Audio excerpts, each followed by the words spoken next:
কিন্তু আজকে সেই রায়টা হয়ে গেল।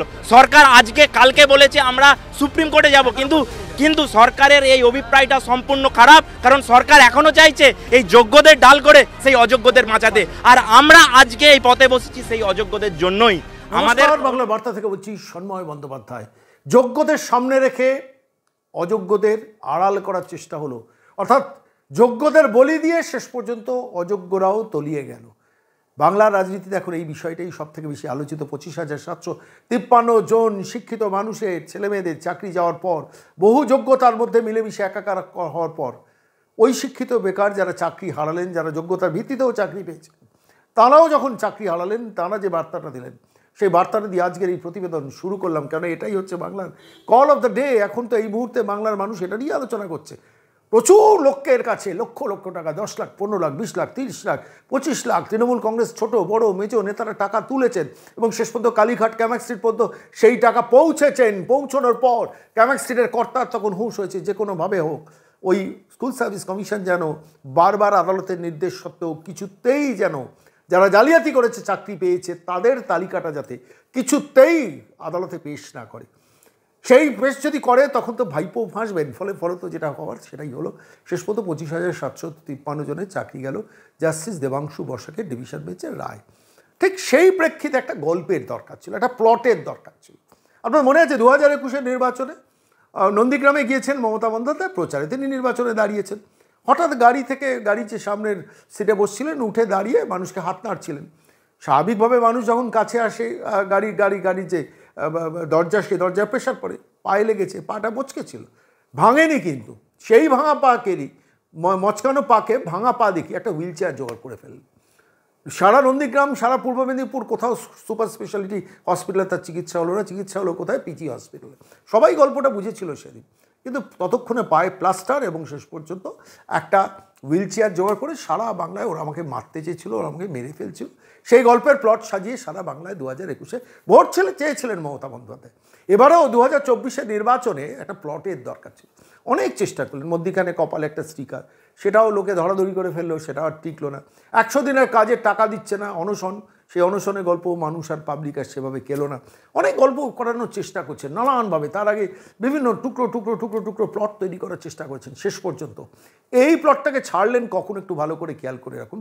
যেদিন জাস্টিস দেবাংশু বসাক ফাইনালি রায়টা দেবেন, সেই জাস্টিস দেবাংশু বসাকে রায় দেওয়ার দিনকে সোমবার আমরা সবাই বুঝতে পারছিলাম, যারা সাধারণ মানুষ, জাস্টিস দেবাংশু বসাক গত 6 মাস ধরে যখন তারা টুকরো অবজারভেশন কোর্টের মধ্যে, আদালতের মধ্যে বলেছেন, সেগুলো আমরা সবাই শুনেছিলাম। যে কোনো সাধারণ মানুষেরই বোধবুদ্ধি বলে সেই অবজারভেশনগুলো শুনলে বোঝা যায় জাস্টিস দেবাংশু বসাকের রায়টা কোন দিকে যেতে পারে।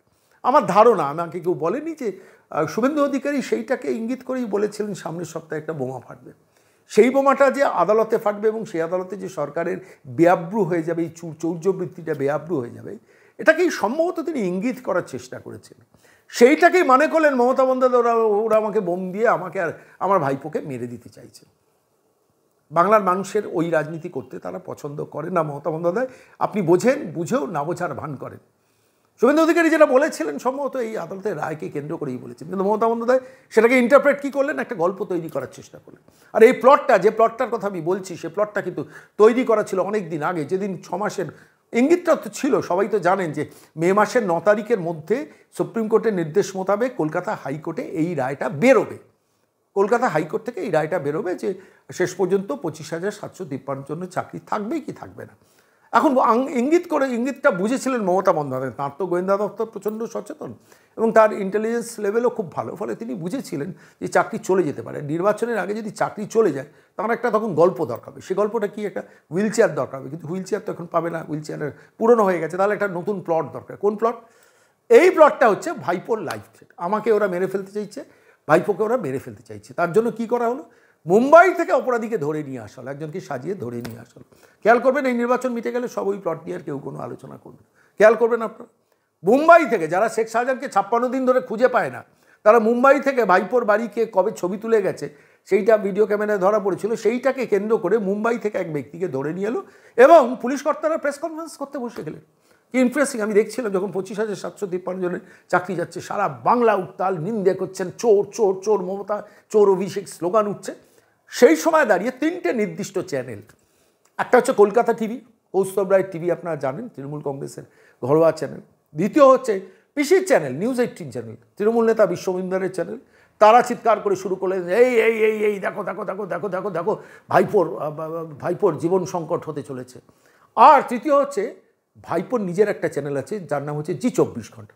এই তিনটে চ্যানেল খেয়াল করলাম সেই সময় ওই পুলিশের প্রেস কনফারেন্সগুলো দেখাতে শুরু করে দিল, ওই করে দেখাতে শুরু করে দিল। 25,753 জাস্টিস দেবাংশু বসাক, এতজন মানুষের চাকরি চলে গেল, সেই ছেলেমেয়েগুলোর গান্ধী মূর্তি পাদদেশ, মাতঙ্গিনী হাজরা মূর্তির পাদদেশ যখন চিরুনি তল্লাশি করছে অন্যান্য চ্যানেল, এই তিনটে চ্যানেল ফোকাস করলো শুধু ওইটার দিকে, যে ভাইপোর জীবন সংকট। এবং শুধু তাই, একটি সংবাদপত্র পোর্টালেও বড় করে তার খবরও বেরিয়ে গেল সঙ্গে সঙ্গে। কিন্তু কাহিনীকে সত্যি, এটা আমার মনের প্রশ্ন দেখা দিয়েছিল। বহু মানুষ, বাংলা বার্তার দর্শকরা আপনারা আমাকে বহু সময় ফোন করেছেন, বহু গত দুদিনে বহুবার ফোন করেছেন, বারবার প্রশ্নটা করেছেন যে শোনবাবু এটা গল্প না প্লট, এটা নতুন করে সাজানো প্লট। আমার কেন জানি না মনে হচ্ছিল একটা কাহিনী, চিত্রনাট্য, ওয়েল ড্রাফটেড, ওয়েল প্ল্যান্ড, অনেক আগে থেকে। বিনীত গোয়েলের বাহিনী এটা করেছে, বিনীত গোয়েল এইসব ব্যাপারে এক্সপার্ট, এবং এর পেছনে রাজীব কুমারের ব্রেন আছে। আমি আপনাকে বলে যাচ্ছি, রাজীব কুমারের ব্রেন আছে, ওই প্রতীক জৈন আইপ্যাকের ব্রেন আছে, যে যেদিন 25,753 জনের যদি চাকরি চলে যায় সেদিন এমন কিছু একটা করে দিতে হবে বাংলার মানুষের অ্যাটেনশনটা যাতে ওদিকে চলে যায়। এবং সঙ্গে সঙ্গে রাজ্যের মুখ্যমন্ত্রী চিৎকার করে বলতে চলে, দেখেছো ওরা আমাকে মারার চেষ্টা করছে, দেখেছো ওরা আমার ভাইপোকে মারার চেষ্টা করছে। মানুষের সিম্প্যাথির জন্য ভোটটা হয়ে যাবে। কি অসাধারণ অনবদ্য প্লট না, কিন্তু বড় কাঁচা চিত্রনাট্য। কেন বলছি জানেন? অনেকগুলো তথ্য দীপাঞ্জন চক্রবর্তী আমাদের কাছে বলেছেন। আজকে আমি বাংলা বার্তার দর্শকদের সেই তথ্যগুলো শোনাবো। দীপাঞ্জনবাবুর বক্তব্য আমরা রেকর্ড করেছি সুদূর মুম্বাই থেকে। তিনি ইন্টেলিজেন্স কর্তা, তো তিনি একদম সূক্ষ্মভাবে প্রত্যেকটা সেকেন্ডে বিশ্লেষণ করেছেন, করেই আমাকে সেদিনকেই ফোন করেছেন। বলেন শর্মাবু এর তো প্লট, একদম পরিষ্কার প্লট। কেন? বলছে দেখুন, কখনো কাউকে যদি মারার চেষ্টা হয়, মানে আমি বলছি কোনো সন্ত্রাসবাদী প্লট হয়, তাহলে সেটা নিয়ে কেউ প্রেস কনফারেন্স করে ওভাবে বলে না। মানে এই পুরো ব্যাপারটার মধ্যে একটা কাঁচা পুরো ব্যাপারটা আছে। বলে আমি দীর্ঘদিন রতে কাজ করেছি, দীর্ঘদিন এনএসজির কমান্ড্যান্ট হিসেবে কাজ করেছি, ভারতবর্ষের সর্বোচ্চ সিকিউরিটি সংস্থাতে কাজ করেছি। আমার একাধিক পয়েন্ট মনে হয়েছে, যে পয়েন্টটাতে মনে হয়েছে পুরো প্লটটা সাজানো গল্প, বাংলার মানুষকে ধোকা দেওয়ার জন্য। ওই চাকরি দুর্নীতিতে এন্টায়ার তৃণমূল দলটা যে ঘুষখোর, দলটা যে টাকা ছাড়া আর কিচ্ছু বোঝে না কোনো দিন, স্বাভাবিকভাবে সেটা তো মানুষ আলোচনার মধ্যে নিয়ে চলে আসবে। কার ভালো লাগে বলুন তো? যারা অযোগ্য তাদের চাকরি গেছে, বেশ কিছু যোগ্য লোকেরও চাকরি গেছে। কেন গেছে? অযোগ্যগুলোকে বাঁচানোর চেষ্টা করেছে। কারণ অযোগ্যগুলোর কাছ থেকে তো কোটি কোটি টাকা তৃণমূল কংগ্রেসের তারা খেয়ে বসছেন। ওই কি লিপসার না কি একটা কোম্পানি আছে, সেখানেও তো টাকা ঢুকেছে কালীঘাটের কাকুকে দিয়ে, সবাই জানে। ফলে সেইটাকে বাঁচানোর জন্য একটা নতুন প্লট। আর সেই প্লটটা কি? যে ভাইপোর লাইফ থ্রেট, আমার লাইফ থ্রেট। অসামান্য, অনবদ্য। আমি বলছি এই ভদ্রমহিলা যতদিন বাংলায় থাকবে, একটা কথা আপনাদের কাছে আমি বারবার বলি, প্রতি ঘন্টায় 100টা করে চোর তৈরি হবে, প্রতি একদিনে 100টা করে তোলাবাজ তৈরি হবে, আর প্রতিদিনে 1000টা করে মিথ্যে কথা শুনতে হবে, গল্পের প্লট শুনতে হবে। নির্বাচন লড়বেন যোগ্যতার ভিত্তিতে, ক্ষমতার ভিত্তিতে। চুরি করে মানুষের চাকরিকে গরু, কয়লা, বালি, পাথর, শিক্ষা, মাটি, সোনা যা পেরেছেন তাই খেয়েছেন। গরিবের রেশনের চাল সেটাকে বিক্রি করে খেয়েছেন, আমফানের ত্রিপল সেটাকে পর্যন্ত লুট করে খেয়েছেন, বন দপ্তরের বনের গাছ পর্যন্ত কেটে খেয়েছেন। এন্টায়ার এডুকেশন ডিপার্টমেন্টটা প্রেসিডেন্সি জেলের মাটিতে এই গরমে গড়াগড়ি খাচ্ছে। ভাবুন তো, লজ্জা থাকতো। আমি যদি রাজ্যের মুখ্যমন্ত্রী মমতা বন্দ্যোপাধ্যায় হতাম, আমি বলতাম এই নির্বাচনটা আমি আর লড়বো না, লোকসভা নির্বাচনে লড়বো না। কারণ আমার এন্টায়ার প্রেসিডেন্সি জেলে আমার একটা ক্যাবিনেটের অর্ধেক সদস্য ওখানে পড়ে রয়েছে। তাদের চাকরি বাঁচানোর জন্য আমি সুপার নিউমারেরই পোস্ট তৈরি করেছিলাম। কতটা নিম্নমানের রাজনীতিবিদ না হলে বাংলার কপালে মমতা বন্দ্যোপাধ্যায়ের নামক একটি ক্যারেক্টার জোটে, এবং তার ফেরেববাজ ভাইপোটা জোটে। কথাবার্তা সে দেখবেন মনে হবে চার্লস সোবরাজ। সে ভুরুটা ওপর দিকে তাকিয়ে বড় বড় ডায়লগ, এবং অনন্ত মিথ্যে কথা। মানে আগে তো মিথ্যে কথা শুনলে আমরা রসিকতা করতাম, 1,500 কেজির বাচ্চা মমতা বন্দ্যোপাধ্যায় বলেছেন। রামমোহন রায় সতীদাহ বিল পাস করেছেন বিধানসভায়, আমরা বিশ্বাস করেছি। রবীন্দ্রনাথ 1941 মারা গেছেন, 1948 নাকি সে গান্ধীকে বেলেঘাটার আশ্রমে এসে ফলের রস খাইয়ে তার অনশন ভঙ্গ করিয়ে তার জন্য একটা গান লিখে দিয়েছেন, মমতা বন্দ্যোপাধ্যায় বলেছেন।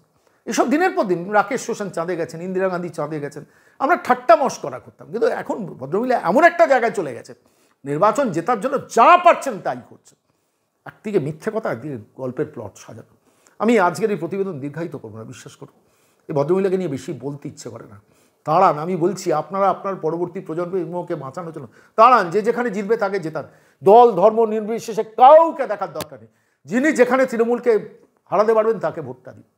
দয়া করে ভোটটা নষ্ট করবেন। আপনার প্রিয় দলকেও যদি ভোট দিতে ইচ্ছে করে, তিনি যদি না জেতার মতো অবস্থায় থাকেন, দয়া করে তাকে ভোটটা দেবেন, নাকি তাড়ান, তারপর আবার নিজের দলকে ভোট দেবেন পরবর্তীকালে। আমি বলছি আপনাদের ভাবতে, আজকের দিনে দাঁড়িয়ে বাংলার যা পরিস্থিতি, এই ভদ্রমহিলাকে তাড়ানো দরকার। এই ভদ্রমহিলাকে যারা এখনও যেসব সংবাদ মাধ্যম, ওই পিসির চ্যানেল নিউজ 18, ভাইপোর চ্যানেল জি24 ঘন্টা, আরেকটি চ্যানেল নাম বলতে ইচ্ছে করে না, কলকাতা টিভি, কেউ দেখে না, সেই সব চ্যানেল, আনন্দবাজার ছেড়ে দিন, আজকাল একটু প্রতিবাদী হয়েছে। বর্তমান এই সময় আজকাল প্রতিদিন একটার পর একটা সংবাদপত্র শুধু দালালি করে, সংবাদপত্র শুধু বিজ্ঞাপনগুলো পাওয়ার জন্য মিথ্যে কথা দিনের পর দিন বলে। আজকে এত বড় একটা কেলেঙ্কারি হয়ে গেছে, সেই কেলেঙ্কারি ইতিহাস দিনের পর দিন এরা এক্সপোজ করেনি। সন্দেশখালী শাহজাহানকে এইসব সংবাদ মাধ্যম কোনো দিন খুঁজে পায়নি, অথচ তাদের সাংবাদিক ছিল। পার্থ চট্টোপাধ্যায় বান্ধবীর ফ্ল্যাটে 49 কোটি টাকা টুকটুক করে জমিয়ে ফেলেন, সংবাদ মাধ্যম কেউ জানতে পারেনি। হঠাৎ জানলো কবে? যখন ইডি গিয়ে হানা দিয়ে সেই টাকাটা উদ্ধার করলো, তখন এই সংবাদ মাধ্যম জানলো, তখন নিন্দের আসর বসিয়ে ঘন্টার পর ঘন্টা আলোচনা হলো। একই কাণ্ড। আমি আজকে বলছি, আজকের দিনে নির্বাচন দুয়ারে, এই সময় দাঁড়িয়ে যদি আপনি একটা ভুল করেন, মনে রাখবেন একটা প্রজন্ম নষ্ট হয়ে যাচ্ছে। Mamata Bandyopadhyay, Abhishek Bandyopadhyay, লুটেরার company, private লুটেরার company, এরা কিন্তু একটা প্রজন্মকে শেষ করে দিচ্ছে। অনন্ত মিথ্যা কথা বলছেন, যখন যা পাচ্ছেন মুখ দিয়ে যেন মানে জেনেটিক্যাল লায়ার, হ্যাবিচুয়াল লায়ারের মতো গুল মেরে যাচ্ছে। আর ওই IAS IPS অফিসারগুলোকে তাদের ব্যবহার করছেন, বিনীত গোয়েলকে ব্যবহার করেছেন, তা নাহলে এই গল্প সাজানো যায়? দীপাঞ্জন চক্রবর্তী তো সেটা কি গল্প বলছে। আমি আসুন আজকের প্রতিবেদনে এই মুহূর্তে দাঁড়িয়ে মমতা বন্দ্যোপাধ্যায় মঞ্চে দাঁড়িয়ে কী বলেছেন সেটা শোনাবো। তারপর দীপাঞ্জন চক্রবর্তী, ইন্টেলিজেন্স কর্তা, পরিষ্কার বলেছেন এটা ফেক, একদম বানানো গল্প, কেউ বিশ্বাস করেন না। ভাইপোর আসলে এইটাকে কেন্দ্র করে ভাইপো আর নিজের সিকিউরিটিটাকে আরও বাড়িয়ে দেয়। এমনিতেই তো কালীঘাট দিয়ে আপনি যান, যদি কোনো দিন যাবেন, দেখবেন কয়েকশো সিকিউরিটি সারাদিন রাত বসে আছে। মানে সারাদিন রাত মানে তো 8 ঘন্টা ডিউটি শিফট করলে তো আলটিমেটলি আপনি কয়েক হাজার সিকিউরিটি গার্ড শুধু ওই পিসি অ্যান্ড ভাইপো লুটেরার কোম্পানির 2 মালকিনকে পাহারা দেওয়ার জন্য বসে, আরও সিকিউরিটি বাড়িয়ে নিল। লজ্জা লাগে, বিশ্বাস করুন। যে বাংলায় শিক্ষিত বেকাররা গান্ধী মূর্তি, মাতঙ্গিনী হাজরা মূর্তির পাদদেশে বসে থাকে, চাকরি পায় না বলে, যে বাংলায় কন্ট্রাকচুয়াল কর্মীগুলো পার্মানেন্ট হয় না, যে বাংলায় যে বাংলায় সিভিক ভলেন্টিয়ারগুলোকে কনস্টেবল করা যায় না, পয়সা নেই বলে, যে বাংলায় 2,78,000 শিক্ষকের পদ ভ্যাকেন্ট থাকে শুধু সরকারের টাকা নেই বলে, সেই রাজ্যে পিসি এবং ভাইপোকে পাহারা দেওয়ার জন্য কয়েক হাজার সিকিউরিটি গার্ড দিন রাত পাহারা দিচ্ছে ওই কালীঘাট চত্বরে। আজকে চলুন সেই নতুন গল্পের প্লট যেটা মমতা বন্দ্যোপাধ্যায় বাজারে ছেড়েছেন, গ্যাস বেলুনের মতো ছেড়েছেন, সেটা শুনুন। তারপর দীপাঞ্জন চক্রবর্তী সেটাকে কীভাবে কাউন্টার করেছেন সেটাও শুনুন। এই যে বোমা টোমা ফাটানোর কথা বলছে না, আমিও টার্গেট, অভিষেকও টার্গেট। এরা আমাদের জীবন পর্যন্ত নিয়ে নিতে পারে, এত ডেঞ্জারাস এরা। তাই মনে রাখবেন, নিজেদের নিরাপত্তা নিয়ে আমরা কখনো ভাবি না, আমরা মানুষের নিরাপত্তা নিয়ে ভাবি। এইসব চালাকি, নানা রকম চক্রান্ত যেমন পুলমায় করেছিল, এইগুলো হচ্ছে চক্রান্ত। এই চক্রান্ত ভেঙে প্রথমত আমি একটা কথা বলে নি শুরুতেই আপনার শ্রোতাদের জন্য, আমি দীর্ঘ 10 বছর NSG-তে থাকাকালীন আমি ভারতবর্ষের চারজন কেন্দ্রীয় স্বরাষ্ট্রমন্ত্রীদের সিকিউরিটি লিয়াজ অফিসার ছিলাম NSG-র তরফ থেকে, ব্ল্যাক ক্যাট কমান্ডোস যাদের বলা হয়। রাজেশ পাইলট, SB চৌহান, ইন্দ্রজিৎ গুপ্ত এবং শেষে মিস্টার LK আডবাণী। VIP সিকিউরিটির যে কনসেপ্ট, এটা আমি অনেক লোকের থেকে একটু বেশি জানি। সেই ভিত্তিতে আমি বলি, প্রথমত যদি রাজনীতির কথা বলি, যে এই মুখ্যমন্ত্রী মমতা বন্দ্যোপাধ্যায় চিরকাল গত 30 বছর ধরে উনি বিপদে পড়লেই একটা ভিকটিম কার্ড খেলেন। কখনো বলতেন কংগ্রেসের লোকরা আমাকে মেরে দেবে, কখনো বলতেন CPM এর লোকরা মেরে দেবে, আমি জিন্দালাস। এবং এই জিনিস কখনো ওনার পা ভেঙে যায়, কখনো ওনার মাথা ফাটে। এই ভিকটিম কার্ড উনি বারবার খেলার চেষ্টা করেছেন। সেটা যদি পৃষ্ঠভূমি হয়, পিওরলি এই ঘটনার নিরিখে আমি বলতে পারি 3টে বেসিক ইনফরমেশন। এক, রাজারামের রেগের ব্যাপারে আমি যত তন্ন করে খুঁজেছি, কোনো ফাইল কোথাও এটা লেখা নেই যে রাজারাম রেগেকে মুম্বাই পুলিশ 26/11 ঘটনার সময় অ্যারেস্ট করেছিল। নিশ্চয়ই তাকে জিজ্ঞাসাবাদ করা হয়েছিল, কারণ ডেভিড কোলম্যান হ্যাডলি যে মূল ষড়যন্ত্রী ছিল 26/11, সে রাজারাম রেগেকে অ্যাপ্রোচ করেছিল। কিসের জন্য এটা আপনি নিশ্চয়ই মনে আছে, যে ডেভিড কোলম্যান হ্যাডলি চেয়েছিল শুধু রেকি নয়, শিবসেনা ভবন, তাজ হোটেল এবং বিভিন্ন জায়গাগুলোতে রেকি করার জন্য ও লোকাল সাধারণ মানুষদের ও অ্যাপ্রোচ করেছিল যাদের অ্যাক্সেস রয়েছে। মহেশ ভাট, বিখ্যাত চিত্র পরিচালক, তার ছেলের সঙ্গেও বন্ধুত্ব করেছিল যাতে মহেশ ভাটের থ্রু দিয়ে সে বড় বড় সেলিব্রিটিদের কাছে পৌঁছতে পারে। এই রাজারাম রেগে তো ওনার সম্পর্কে এটা সুস্পষ্ট কমপ্লেন ছিল মুম্বাই পুলিশের যে উনি উদ্ধব ঠাকরের অত্যন্ত ক্লোজ ছিলেন এবং শিবসেনার পাবলিক রিলেশন অফিসার হিসাবেও কাজ করতেন। সেটা পরে শিবসেনা সেটাকে অস্বীকার করে। কিন্তু রাজারাম রেগে কোনো সন্ত্রাসবাদী গোষ্ঠীর সঙ্গে সরাসরি জড়িত বা 26/11 ঘটনার সঙ্গে সরাসরি জড়িত এটা কিন্তু মুম্বাই পুলিশ কোথাও বলেনি। আমি তন্ন করে খুঁজেছি, কোথাও ওনাকে অ্যারেস্ট করা হয়েছে বা ওনার বিরুদ্ধে ষড়যন্ত্রের মামলা করা হয়েছিল বা উনি অভিযুক্ত হয়ে জেল খেটেছেন, কোথাও নেই। এটা ঘটনা David Coleman Hadley Rajaram রেগেকে approach করেছিল যাতে উদ্ধব ঠাকরের সঙ্গে ক্লোজনেসের সুযোগে ও শিবসেনা ভবনে অ্যাক্সেস করাতে পারে। ডেভিড কোলম্যান হ্যাডলি নিঃসন্দেহে সন্ত্রাসবাদী। তো সেই যদি হয় তাহলে তো এই তৃণমূলের রাজ্যসভার সদস্য যে ইমরান, সেও সন্ত্রাসবাদী। তাকে তো তৃণমূল কংগ্রেস রাজ্যসভার সদস্য করে পাঠিয়েছিল যে নিষিদ্ধ ইসলামিক মৌলবাদী সংগঠন সিমির ফাউন্ডার মেম্বার, যার সম্পর্কে সরাসরি কেন্দ্রীয় সেন্ট্রাল আইবির একজন জয়েন্ট ডাইরেক্টর ডিসি নাথ ডোসিয়ার পাঠিয়েছিলেন মমতা ব্যানার্জিকে কে আপনি এই লোকটিকে নেবেন না, কারণ এর বিরুদ্ধে অভিযোগ রয়েছে রাষ্ট্রবিরোধী ষড়যন্ত্রের। তাকেও পাঠানো হয়েছিল রাজ্যসভার এমপি করে। Coming back to VIP security angle, Abhishek ব্যানার্জির যে বাড়ি, আমি যতদূর কাগজে পড়ছি এবং আমি সেই থিওরিতে বিশ্বাস করি না ওকে জেড প্লাস সিকিউরিটি দেওয়া হয়, এটা ভুল ধারণা। Z plus security either NSG হবে অথবা সেন্ট্রাল প্যারামিলিটারি ফোর্সের নির্দিষ্ট সংখ্যক অফিসার এবং জওয়ান থাকবে। এই অভিষেক ব্যানার্জির কাছে জেড প্লাস নেই, কারণ না আছে এনএসজি আর না আছে সেন্ট্রাল প্যারামিলিটারি ফোর্সের। অথচ পশ্চিমবঙ্গ পুলিশের আমি শুনেছি উনি যখন কনভয়ে যান বা ওনার বাড়িতে ওনার জন্য 1002 পুলিশ নাকি নিযুক্ত থাকে এবং ওনার বাড়ি শান্তিনিকেতন বিল্ডিং এর আশেপাশে কেউ নাকি আসতে পারে না। ছবি তোলা তো ভিডিও তোলা তো দূরের কথা। না, প্রশ্ন হলো রাজারাম রেগে এত যে ব্যারিয়ার, একটার পর একটা যে লেয়ার অফ সিকিউরিটি, সেগুলোকে ক্রস করে সে বাড়ির সামনে এসে ভিডিও তুলবে, এটা অতি ছোট বাচ্চা, আমার মনে হয় অভিষেক ব্যানার্জির যে শিশু সন্তান সেও হেসে ফেলবে এটা শুনলে। তৃতীয়ত, খুব ইম্পর্টেন্ট, কোন সন্ত্রাসবাদী সংগঠন কোন ষড়যন্ত্রের অংশ হিসাবে রেকি করতে, যেটাকে আগে একটু অনুসন্ধান করে দেখে আসা, এটা খুব ইম্পর্টেন্ট কোনো অপারেশনের জন্য। সেখানে এমন কোনো ব্যক্তিকে পাঠাবে না যার পাস্ট রেকর্ড রয়েছে বা কোনোভাবে সে আলোচিত বা মানুষে তাকে চেনে। তার জন্য যদি রাজারাম রেগে 2008 ওই 26/11 নাম তার জড়িয়ে ছিল, সেই রকম লোককে কেন পাঠাবে এত বছর পরে? এটা একটা বিরাট প্রশ্ন রইল। কারণ তার নামে অলরেডি একটা নাম ছিল 26/11 ডেভিড কোলম্যান হ্যাডলির কাছাকাছি মানুষ বলে। তৃতীয়ত, অভিষেক ব্যানার্জির ফোন নাম্বার নিয়ে অ্যাপয়েন্টমেন্ট নেওয়া, আমি আজকে দেখছিলাম একটি চ্যানেলে মমতা ব্যানার্জি বলছেন ওনার স্বভাবসিদ্ধ অশালীন ভাই অত্যন্ত কুরুচিকর ভাবে, আমি জানি না কাকে উদ্দেশ্য করে বলছিলেন, তুই ভেবেছিলিস অভিষেককে মেরে দিবি? তুই ভেবেছিলিস অভিষেককে মেরে দিবি? আমি জানি না এটা কার বিরুদ্ধে বলছেন, কাকে ষড়যন্ত্রকারী ভাবছেন, যে নিশ্চয়ই খুব তার ক্লোজ, নাহলে তুই তুকারি কেন আসবে? এখন প্রশ্ন হচ্ছে যে অভিষেক ব্যানার্জির মাফ করবেন, অভিষেক ব্যানার্জির বাড়ির সামনে প্রথমত ছবি তোলা অসম্ভব ব্যাপার। কলকাতার কোনো সাংবাদিকরা ছবি তুলতে পারে না। কি জানি আছে সেই শান্তিনিকেতনে, সে তো ঈশ্বরই জানেন। সেখানে একটি অপরিচিত মানুষ এতগুলো পুলিশের ব্যারিয়ার ক্রস করে সেখানে বাড়ির সামনে সে ভিডিও তুলবে, এটা অবিশ্বাস্য ব্যাপার।